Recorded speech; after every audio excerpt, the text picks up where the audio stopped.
Joe Tobias, and I am a wedding and nonprofit photographer based in Seattle, Washington, and I'm also a cheapskate. With that, I've been shooting film a lot more for the last couple years, and I don't really like paying full price for development and scanning because that costs, well, about the same cost as 2 rolls of film. So with that, I've been having to scan and do all that myself, and this is how I'm gonna do it. I made a video about a year ago showing my process, but that's kind of evolved over time, and so I thought I would give my 2020 update on how I scan film. Last year's was really popular because I had some cute videos of Lena, so I guess we'll have some Lena break now. Lena, mira camera.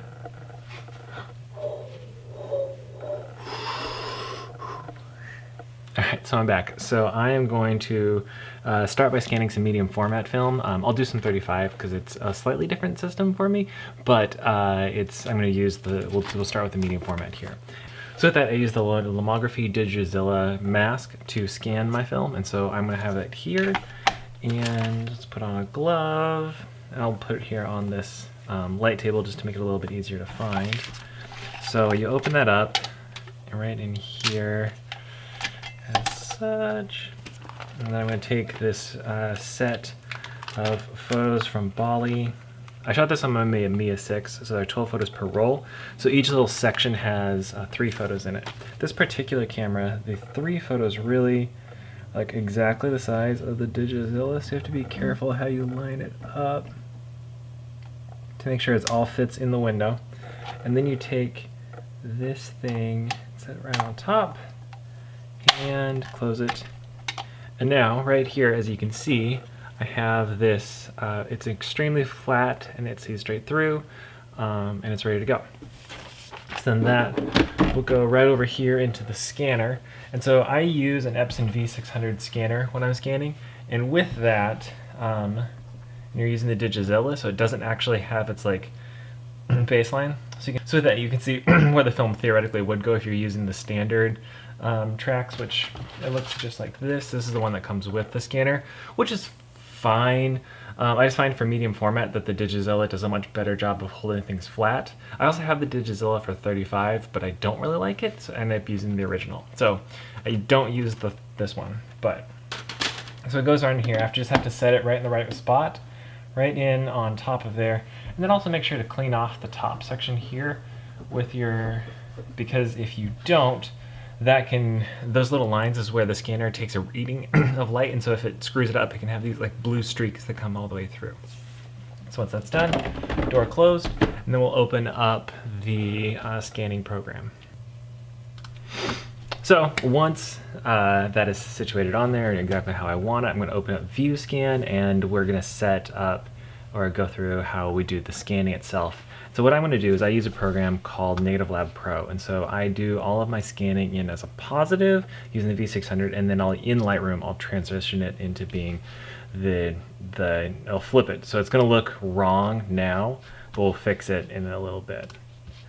So we're in there. One thing you do want to do is before you start doing your scanning, there's a bunch of settings you're going to want to set in View Scan to get things right. So first go over here to Professional, then you go Scan to File, the Perfection V600, so that's a scan, set it to Transparency, Image, Bits per Pixel is Auto. I set the resolution, preview resolution super low just to make that go fast. For 1600, I set that for when I'm doing medium format, because that turns out to be like 3,500 pixels per side, which is pretty good. You can make them a little bit bigger if you want to, but I don't need to. Sometimes I'll set it to like 2200 just to make them just a little bit bigger. When I'm scanning, we'll set that to that. When I'm scanning 35, I'll set it up a little bit higher to 62 dpi just to have a little bit more detail in there. So then all those, no rotation, I don't want to do any of that kind of stuff. No you want to autofocus off the preview, all that kind of, set these just as that. Once this is all set on this page, then we're going to preview it. Alright, so now that I've finished that preview scan, I'm looking right in here and I can see those 3 images. Let's just rotate them just a little bit so we can see them just a little bit better, and I'm going to pull it out just so I can see this whole thing. That's not really that necessary. So one thing that I do when I'm scanning these photos is that I want they're all more or less the same exposure, and also they're on the same film, so the film thickness is the same. As long as I took them about the same exposure, there's kind of no point in separating them out into having multiple separate scans, especially because Vuescan does a lot of things great, the scanning program here. But one thing it's really bad at is separating out those multiple exposures in medium format when you're not using the native film holder. So it just gets to be so cumbersome that I've actually kind of stopped doing it. Instead, I scan one big file that has all 3 photos in them, and then I'm going to separate them out here. And I'll show you how to do that once I get it into Lightroom. But in order to make sure that I get this colors right, so I'm just going to go into this random photo, one of the 3 photos here in the middle, and then I'm going to go down here to lock exposure, and then I'm going to uncheck that, and then I'm going to recheck it. And so that's going to now set the exposure value to be based on this particular photo. Now, sometimes you're going to have a photo where you have one photo you way overexposed next to a photo that's not, or something like that. And in those cases, you might want to then have 2 separate scans because those photos look really different. But you want to set this value here, and it's going to help you have a pretty consistent scan. Now I can just recrop this to go all the way out and take the whole set of 3 photos, just in like that. One thing I would say with this RGB exposure is you really don't ever want to go more than like 4 or 5. Sometimes if you have a way overexposed photo, it's going to give you an exposure value of like 10 or 40 or something like that. And those it just doesn't work very well, and it ends up it fails. So I would, if you do this on a really overexposed photo or something like that, or maybe crazy expired film that the film itself is super thick, I would just reset it back down to 4 or 5 or something like that, just as that's kind of as high as you'd want to go. So then, like I said, I'm not going to use cropping in this particular with this medium format. It just doesn't work. Filter, I'm going to slide in here. I'm going to have just a little bit of infrared clean. It doesn't work great in Vuescan, but it does just a little bit, so I like to leave it on there. Color, you don't want to touch any of that. And then in output here, I always go to auto file name and then set down here to raw file. Sometimes, if you have problems finding that, it might be a setting that's turned off, and so you have to figure out how to turn that on. Then also set raw file type to 48-bit. That's really important because that's what Vuescan is going to read off of. So make sure that's set to, because if it's set to auto, it will probably do it wrong, and or set it to like 64 or something like that. Then you want to have the DNG format just like that. And then for me, I always I make new folders for everything I'm scanning based on the day I scanned, or the day I started scanning that film, that roll, the name of the camera, the type of camera I used, and then also the type of film I used. So this one, I'm doing some rescans, so I'm just putting in this rescanned folder. But today is June 26th, I believe, so 20616, year 2020 0616. And now we're ready to scan. So I'm also going to show you how to do it with 35. So when I'm scanning 35s, I actually do use the native, or the scanning mask that came with the Epson, just because I think it does work best. So I'm just going to put one line of 6 images in here real fast, just to show you what I do with that. So as you can see here with the 6 images, those right in here, if you're doing 6 photos within Vuescan, then it does usually actually do a decent job of cropping those out. So all you do is just go in here to the crop section, go to multi-crop, and just set that to 35mm film. And then I set that to auto. And it goes right in there, and as here, it's got that set around that person. So once those photos are in here, and you can just see those 6 images that are on there, you do want to go through each individual one and check to make sure that it is cropped to be just showing the area you want. And once again, you do also want to lock that exposure for the whole row. And so especially if you're using a camera with like an auto exposure, because then it's really going to be a very similar exposure across the roll.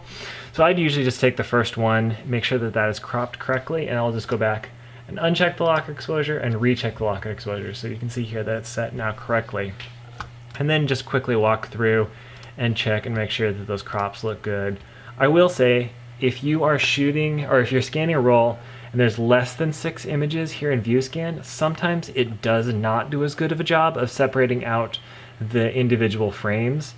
And so if that's the case, then I often will go through and I'll do the whole strip. So I'll just go back in to crop, turn off the crop, and I will do like a whole set just like this. And then it'll enable to take that whole page. And that, but in most cases it's like for 3 photos, it'd be like that big or something like that. And because this is 35, I also set the DPI to 3200, just like so. And now we're just gonna rename it just like I did before, back in here. This was with my,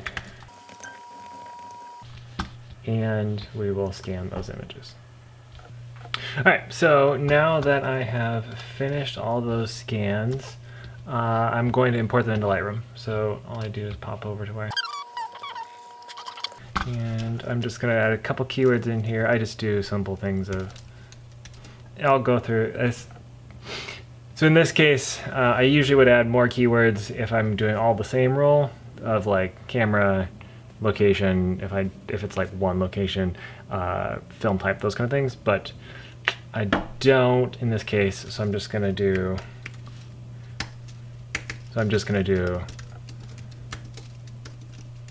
film in Bali because that's where they're taken. And then I can add that individually on the particular films once they're in there. So now that this is loaded, we have a couple next steps to do before we put it into Negative Lab Pro. The first thing I do here is going to plug in extracts and then update the view scans. Now, I don't know why you have to do this every time. It seems like when you're doing new scans, it should automatically do it. And maybe I messed something up when I installed Negative Lab Pro, but this, you have to do that. And then click over here to metadata, read metadata from file. And you'll see here in just a second that the files are going to change colors just a little bit. Right now they're this really bright orangey, and they're going to shift to kind of a more muted look, and that's when you know they're going to look right. So now you can see these have all been, you can see that slightly more muted colors, and that's what we want. So now before we dive into anything else, I want to quickly flip these photos because when I scan them, I did scan the emulsion side down. So right now all the photos are backwards. So all you have to do is highlight them all, go up here, flip horizontal, and you'll be ready to go. Now I'm going to go into this first one, and I have the 3 photos here that are all scanned at once, and so I want to split those into the 3 photos. And the way I'm going to do that is using virtual copies. So the first thing we're going to do is we're going to go into the crop tool here, and I want to draw a line across the top here. So I'm holding down Command as I draw this line, and what that does is that straightens it just like so. Now I'm going to go here and make the 1-to-1. I can slide over here to the first image, and I can crop that down just like so. And then we have just that one image, and it looks great. Now I hit Command apostrophe, and that makes the virtual copy. And then once again, I'm going to open up that crop tool, trace right over here, and slide that into the next photo. And then do that 1/3, like the 3rd time real quick. And then we're going to have our 3 copies of the same photo. Now, I want to go back to the library module and into the grid so I can see all of the photos here. And you can see they still have that kind of like positive version of a negative look to them. And I want that to be balanced out before we put it into Negative Lab Pro. And so you can go through and use like the border and use the color picker tool, but more and more I found that just using white balance to auto does a really good job of that. So it does it to all the images. I'm going to quickly dive into the 35s and make sure that those just get rotated, and a couple of them might need just like a little bit of cropping or something. So last thing I'm going to do before I put it into Negative Lab Pro is I just want to check the histogram. So I'm going to go through each of the images here, and all I want to do is make sure that it's more or less here in the middle. So that looks fine, that looks fine, that looks fine. That's like a touch underexposed. It's probably fine, but if you I just might pump it up just a little bit. That's just a little bit dark. And all I'm trying to do is just balance that out so that looks more or less in the right place. So now here to the medium format, this is definitely way overexposed in the scan. So or underexposed in the scan, which means it was overexposed in the photo. So all I'm doing is just balancing it out here so it has a little bit more latitude to work. I'm gonna do the same thing there. You can see up in that upper right there, it's sliding. So this is the photo as it was when it was scanned. And all I'm doing is bringing it up about a stop here so it's more balanced. And same thing there. And we are looking good. Back into the grid so we can see all the images. And this is just a thing I like to do when I'm doing these photos. So I slide here into the survey view so I can see all of the images at once. And now we're going to go run them through Negative Lab Pro in order to convert them. So just like that, open up Negative Lab Pro, cut a lot of, I do none. I do everything really, really default, at least to begin with, just to get things to look good to be right off the bat. And then we'll go in and fine tune things. So I'm going to convert all 9 negatives, and this takes just a second. All right, and we are done. We have those photos that have been converted, and we're ready to go. My default settings here is the standard, no changes. I leave the film, I set it to neutral. And then these are all standard. The only change I do is I put the black clip to -5, so I just make sure it gets lifted just ever so slightly to make sure nothing's getting clipped. And then I'm gonna apply it, because I'm gonna go back into each photo individually or like as groups from a particular set to make things look better, but I just want it to all get quickly so it looks easier to tell. Now, we're gonna go into the develop module. I'm gonna pick one of these photos. I'm just gonna pick this one because I think this is my favorite of the medium format photos. And now that we have that here, I'm going to link it in the big screen. I'm going to go back into Negative Lab Pro, and I'm going to do some fine tuning. So the first thing I see here is that this is a little bit cool. So let's just see what it does if I switch it over here to warming. It's okay. And then I can adjust the strength. I've found that mine, when they use the warming, it often is a little bit more in the magenta, so I end up sliding the hue. As I increase the strength, I have to slide the hue a little bit more into the yellows to kind of make that look okay. That's a little bit better there. Now, this purple section here looks pretty bad, so it's probably in the shadows. So I'm going to slide here into the shadows and push that green, the magenta down and the green up, and then also increase a little bit of warmth. It's still doing it, so let's try there in the mids, and now we're getting someplace. All right. Now we're getting somewhere. And now I'm going over here and I'm just going to increase a little bit of contrast by pushing down the darks. And this is the thing I do in both film scans and my digital scans. I like to push down the darks just like this. And that kind of increases the contrast without really doing a whole lot. It just isolates that one section. Let's just see what happens. I do have clipping turned on just so I can make sure I don't accidentally blow things. So if I push the lights, that's probably going a little bit too high. What happens if we push the contrast? Yeah, I don't like that at all. There's that negative contrast, which this is definitely a popular look if you like that. Like I've seen a ton of people that have this kind of look on their film scans. I just don't. It's not my jam. Similarly, you could also go here to linear flat, and it's going to give you kind of a similar look to that. Which honestly, that looks pretty good. Don't hate that, but it just doesn't match with most of what I do. So push that back down to 0, right in there. And honestly, this looks really good. So what I would do at this point is I would go down here, I'm going to make it a TIFF, add it to subfolders. I just prefer subfolders to that. And then I'm going to apply. And then what that's going to do is it's going to make a second copy of that exact same photo. And then I can push that and do a little bit more edits with it, but edit with it in the positive instead of the negative file. And that might be a little bit confusing here. So what I'm going to do here is I can show you what I mean. You can see the two files here that I've created, and they should look at this point perfectly identical. One is the DNG file, which is that file that was scanned in as a positive, and then the other is a TIFF file, which has been converted and is a positive side. So let's say I go back into here, into the negative, and I am on that DNG file.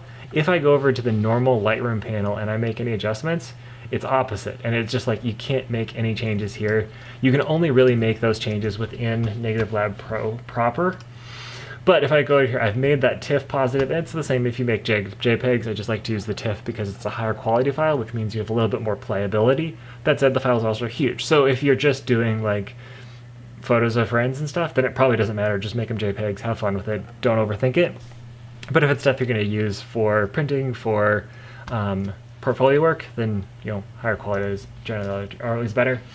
So I just made this little preset here called Scan Basic, which in this case I think is actually pushing that just a little bit too much.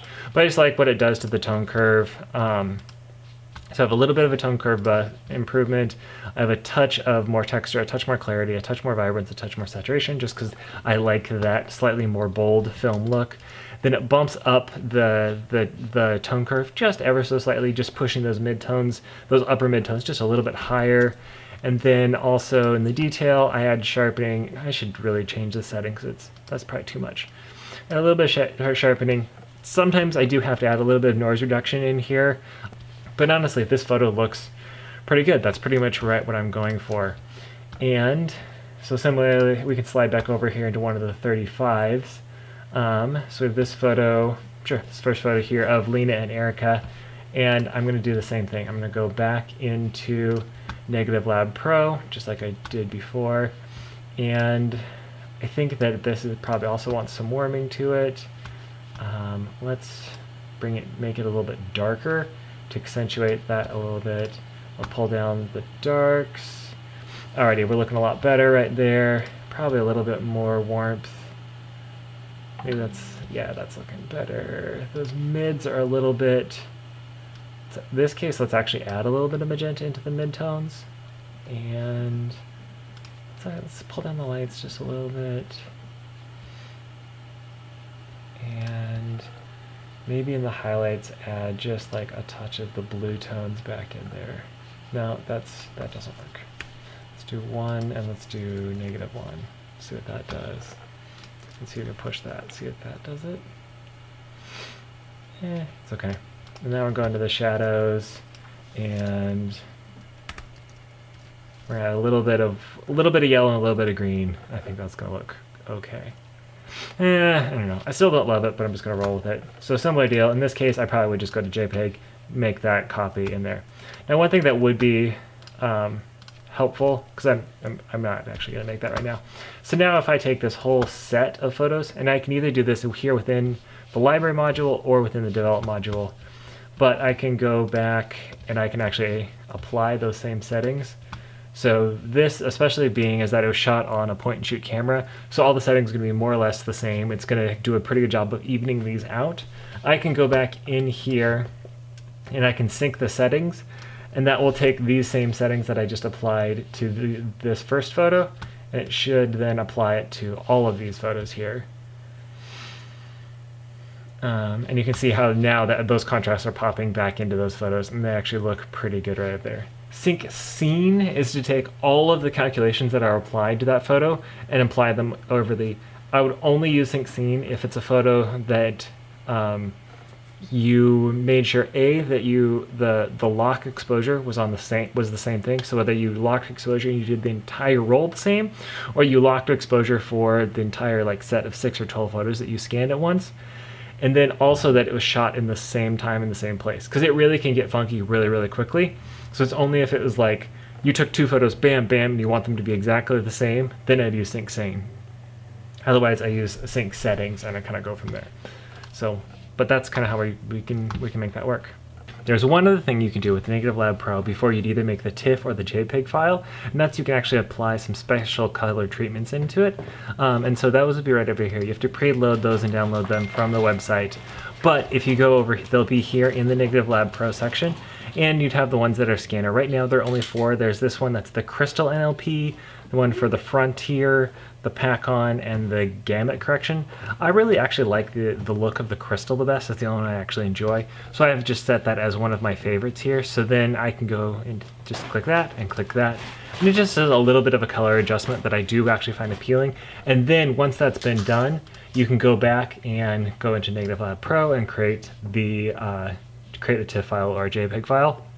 But I have found that a lot of times you have to do that before you make some final color corrections. It brings a little bit more of kind of a yellow tone to things, and so I have to do a little bit of balancing of that.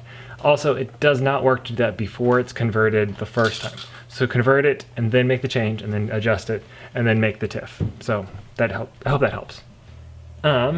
Anyway, that is how I scan film right now. Hopefully that was a helpful tool for you and a helpful video, and let me know if you have any tips or comments, or if anything was a particular aha moment for you. Let me know in the comments, and have a great day.